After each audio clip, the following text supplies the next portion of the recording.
fear.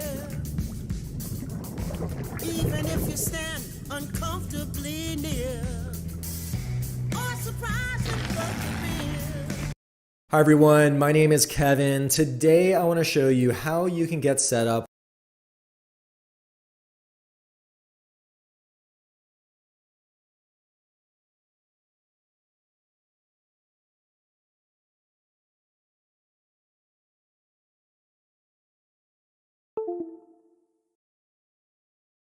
I'll click on OK. Now right now the screen is black. I'll show you how to get around this issue. This typically happens if you have two graphics cards on your computer, if you have both an integrated and a high performance graphics card. I'll show you how to get around that in just a moment. What you can also do is not only can you bring your background in, you could also add other sources. So if I click on that, you could put an image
in there, you could do a slideshow, or I could even do a video capture device. Let me go ahead and click on that. A video capture device, it's a fancy way of saying webcam.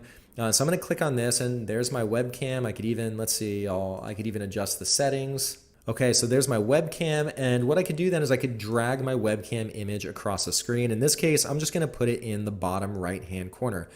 Now, I mentioned I would help you get around this black screen issue if you're encountering this. Many people do. To get around that, what you do is go to Windows and type in graphics settings.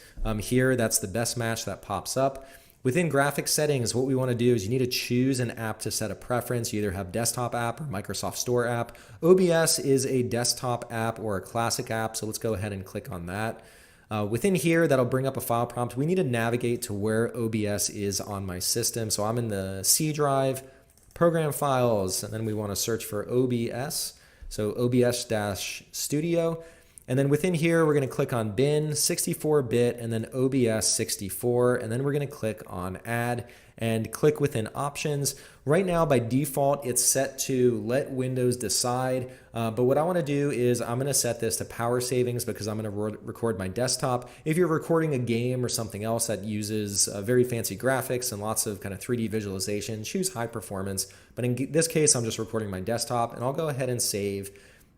And now what I could do is if I close OBS and open it up again, you'll see that OBS now shows the desktop of my computer. So there it's going. Now the desktop is showing up properly. There's my webcam image in the bottom right-hand corner. Now what you could also do, these are the two sources that I've selected. You could also see your audio here. So you have your system audio on this top bar. I could set, what the volume should be on that. For my microphone volume, I could also set the volume on that. And even for my webcam audio, I could set that. So this is an audio mixer. I could set the levels on all of that.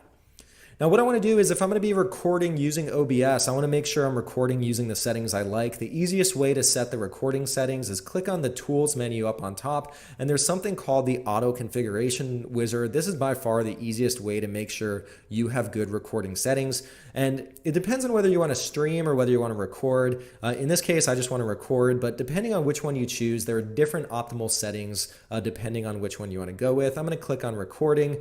I'm going to do the full resolution of my screen, and I'm just going to go with either 60 or 30 frames per second, but 60 when possible, so that way it'll look a little smoother, and it'll just automatically set the best settings. Now, if you're interested in tweaking the settings to be optimal depending on kind of what you're doing, I also have a video on how to choose the best settings manually. You could go ahead and watch that, but that's out of scope for this intro or beginner tutorial of using OBS. Now, what I want to do next is let's go ahead and start recording. So here I could click on, I'm going to go ahead and just click on start recording right here. And now it's recording. One of the nice things that I could do is I could click this pause button and that'll pause the recording. And then I could click on it again to have it start recording again. So a nice way to either pause and then